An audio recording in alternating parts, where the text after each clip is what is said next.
Forg Nassimbe a été arrêté dans les années 90 aux USA pour trafic de faux billets de dollars russes.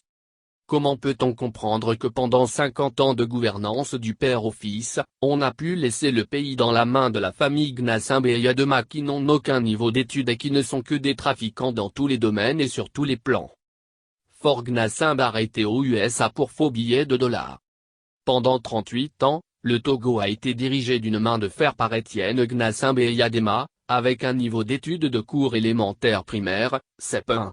Ce qui veut dire tout simplement que le dictateur, sanguinaire et tyran, n'avait aucun diplôme et bagage intellectuel. Le fils du père qui avait pris le pouvoir en 2005 dans un bain de sang de plus de 1300 Togolais tués, suite à la mort de son père le tyran, n'est pas mieux par rapport à son géniteur. Car Forg Nassimbe n'a aucun diplôme comme son père. On a menti au peuple togolais et au monde entier sur le cursus scolaire et sur l'obtention des diplômes de Forg Nassimbe.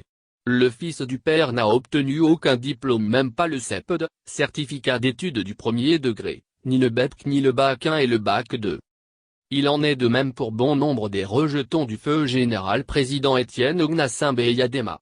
À la place des enfants du général, c'est Kouma Tobeli qui a été arrêté dans l'affaire d'atteinte à la sûreté de l'État en 2009, affaire Pacha Gnassingbé, qui composait à la place des enfants Gnassingbé à savoir, Pacha, Toyi, Roch, Fort et autres. On a clamé sur tous les toits que Forg Nassimbe avait fait l'université Paris-Dauphine et à obtenir une maîtrise. C'est archi faux.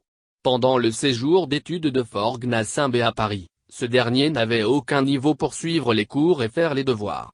C'est un Français répondant au nom d'Olivier Delmer, qui faisait tout et composait à la place de Forg Nassimbe. Ce Français est resté toujours proche et ami à Forg Nassimbe, puisque c'est ce Français qui fait des trafics de drogue et autres pour l'enfant de Sabine d'Étienne. Aux États-Unis d'Amérique, Forg Nassimbe n'a pas du tout fréquenté. Le diplôme en question dont on parle, a été acheté. Ce dernier a passé tout son temps à faire la bamboula et à traîner dans les cuisses des filles. Suite à notre investigation et enquête selon un rapport des services des renseignements américains, dans les années 90 Forg Nassimbe a été arrêté aux USA en possession d'une somme importante de faux billets de dollars russes. Suite à cette arrestation, ce dernier a été menotté et conduit au poste de police américaine. Il a fallu l'intervention de son père président, pour que l'ambassadeur du Togo aux USA à l'époque puisse aller chercher le trafiquant de faux billets de dollars russes. Suite à cette arrestation, Forg Nassimbe a été sommé par les autorités américaines de quitter le territoire. Raison pour laquelle Forg Nassimbe avait regagné Lomé.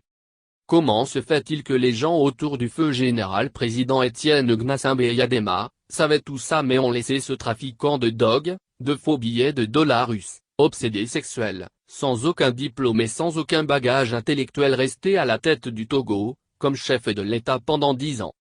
Peuple togolais, il faut dire non massivement contre ce trafiquant et sans diplôme dans les urnes le 25 avril 2015. Le pays doit être gouverné par un responsable, conscient et un diplômé. À la nouvelle, nous lançons un défi à toute personne qui peut apporter un démenti à nos écrits. La nouvelle.